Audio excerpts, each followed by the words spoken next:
नमस्कार। आप सभी लोगों का आपके अपने YouTube चैनल विकल्प एकेडमी में बहुत बहुत स्वागत एवं अभिनंदन है। भूगोल श्रृंखला की इस कड़ी में हम बात करेंगे पृथ्वी की उत्पत्ति से संबंधित सिद्धांतों और परिकल्पनाओं की। जैसा कि सभी जानते हैं कि सौर मंडल में पृथ्वी सहित 8 ग्रहों की उपस्थिति और है, और जिस प्रकार से पृथ्वी की उत्पत्ति हुई है उसी प्रकार से अन्य ग्रहों की उत्पत्ति को माना जाता है। आइए आज हम जानते हैं पृथ्वी की उत्पत्ति से संबंधित विभिन्न परिकल्पनाओं और सिद्धांतों को।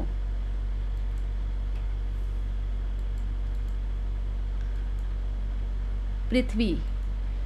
सौर मंडल में सूर्य तथा पृथ्वी सहित 8 ग्रह हैं।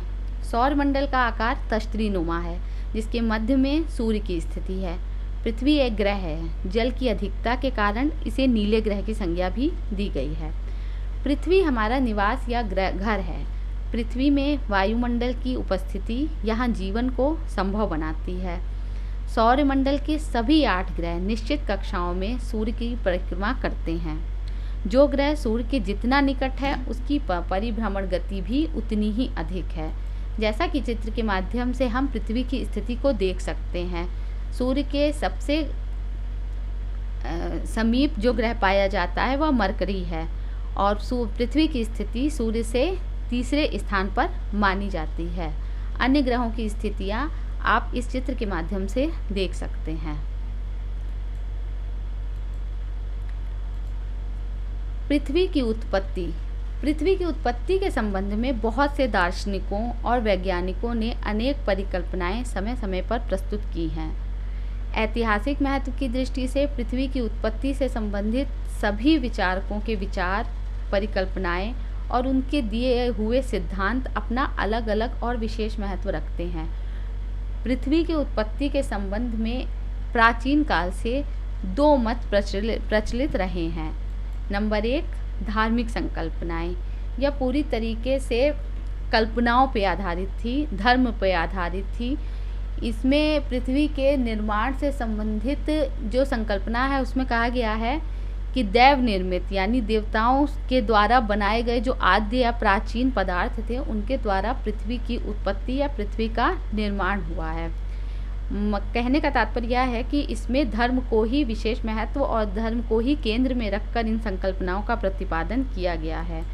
दूसरे प्रकार की परिकल्पनाएं जो कि वर्तमान समय में मान्य हैं उन्हें वैज्ञानिक संकल्पनाओं के नाम से जाना जाता है। महत्वपूर्ण संकल्पनाओं की यदि बात की जाए तो पूर्णतः कल्पनाओं पर आधारित होने के कारण वर्तमान समय में धार्मिक विचारधाराएं मान्य तो नहीं है, जबकि वैज्ञानिक संकल्पनाओं को 2 वर्गों में विभाजित किया गया है। कल्पनाओं के आधार पर धार्मिक संकल्पनाओं का प्रतिपादन किया गया था जिनका कोई भी वैज्ञानिक साक्ष्य नहीं होता है। वैज्ञानिकता के आधार पर उसे हम प्रमाणित नहीं कर सकते। इस कारण से धार्मिक विचारधाराएं वर्तमान समय में मान्य नहीं हैं, लेकिन वैज्ञानिक संकल्पनाओं को मान्यता मिली है। लेकिन ये वैज्ञानिक संकल्पनाएं भी 2 प्रकार की थी। नंबर 1, अद्वैतवादी संकल्पना। अद्वैतवादी संकल्पना इसके अनुसार ग्रहों तथा पृथ्वी की उत्पत्ति केवल एक ही तारे से हुई है। इस पूरे ब्रह्मांड या सौर मंडल का जो निर्माण है उसकी जो उत्पत्ति है वो जब कहा जाए कि एक तारे से हुई है तो इस प्रकार की संकल्पना को अद्वैतवादी संकल्पना या एक तारक संकल्पना के नाम से जाना जाता है। इस क्षेत्र में प्रारंभिक प्रयास फ्रांसीसी विद्वान कास्ते द बफन द्वारा किया गया था। यह एक फ्रांसीसी विद्वान थे जिनको आप चित्र के माध्यम से देख सकते हैं। यह एक फ्रांसीसी विद्वान थे। इनका महत्व सबसे अधिक इसलिए है क्योंकि मान्यता मिली या ना मिली या बाद में ये प्रामाणिकता के आधार पर मतलब प्रमाणित अपने को कर पाए नहीं कर पाए वैज्ञानिकता के आधार पर, परंतु इन्होंने पहला प्रयास किया और पहली कोशिश की पृथ्वी की उत्पत्ति को जानने की, इसलिए इनका महत्व बहुत ज़्यादा अधिक हो जाता है, क्योंकि प्रथम प्रयास के बाद ही आगे प्रयास किए जाते हैं और आगे आने वाले प्रयासों से ही फिर मान्यता प्राप्त संकल्पनाओं या सिद्धांतों का निर्माण होता है। इसलिए कास्ते द बफन का महत्वपूर्ण योगदान माना जाता है।